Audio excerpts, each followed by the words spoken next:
So, I have to ask the question about AI and automation. You mentioned it earlier. Like some people are, from what I gathered, some people are using it wrong. Where do company get AI wrong, in your opinion, right now? Like, what is the best example of that? Well, I think first of all, thinking that the chat GPTs and Claudes and all of that really means AI is where a lot of people get tripped up. I mean, large language models, I don't know. It's machine learning. It's a bit of creativity on, word prediction. I know it is technically artificial intelligence, but it really doesn't give you true intelligence. What we're talking about is building multi-layer neural networks with very unique data sets being brought into it. I mean, our best right now is in finance. I mean, we are combining social stock market data, private market data, wealth analytics that we have from multiple other platforms, custom integrations. Like we are pulling massive data sets together that actually give us the ability to come out with truly novel information based on real life insight. I think that today, I mean, AI has been thrown around too much for years. And I think that the majority of what people call AI is just automations. It's just automating, it's all sequences and triggers and conditional logic. It's if person clicks this, then send this. There's no AI to it. It's email marketing in multiple different media forms. I think that what we miss though as well is that there has been true AI for years, but it just has specific industry applications. You'll find true AI in science, in finance, in technology. You'll find it behind the scenes running systems. I think that the problem is that what has been outwardly faced in the retail settings that we see and called AI has really watered down the definition of it. But I don't know. We get caught by it sometimes. I catch myself saying AI when I talk about a chatbot and things like that, but I really try not to. We started this conversation about marketing, right? So we did not really put a positive spin on that. And it seems to Yeah, me that where we are right now with AI, it's about somebody did a good job marketing it that way. absolutely. I totally agree. And I don't believe, based on what I've talked, the people that I talked to and the individuals, like, they were in the field of academia on that stuff. Hmm. Doesn't sound, when you talk to the academia part, it doesn't sound like they're talking about it from the same perspective as a consumer is talking about it.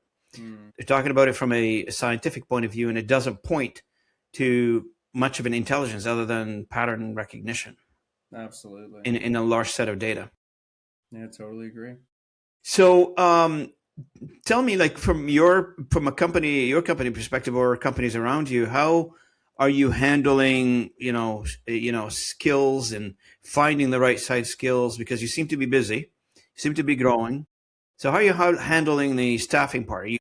Are you still finding what you need? And now I guess the world is connected. You don't need to have them in Woodstock. You can have them anywhere, really. Absolutely. I mean, I have the benefit of being a talker and loving meeting people all the time. So I've never had a problem finding people with better skills, someone who knows something that we don't. I mean, I'm finding the new cutting edge, the bleeding edge all the time.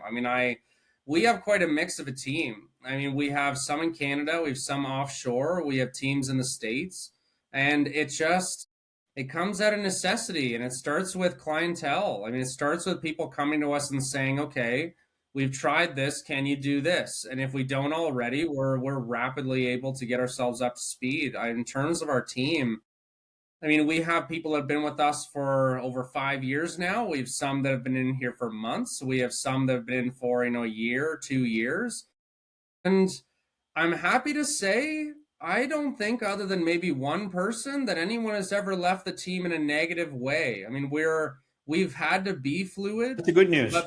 but yeah, and because of us being fluid and how quickly the industry moves, I mean, generally, if someone is feeling like they don't want to do the new version of work, we're sending them off to someone that we know, another business that we like, a partner that we've used in the past, and then in the same way, a lot of the people that work with me are themselves CEOs. We have a lot of partners. We try to bring in the best minds and the best knowledge, the best techniques that we can. And it's been great. We have a number of support staff, but the majority of the people I work with, they also own their own businesses. So we meet as peers and we innovate together. We find that is the best way to do this, because then it's like, imagine having a group of 10 employees and every single one has the drive that you do.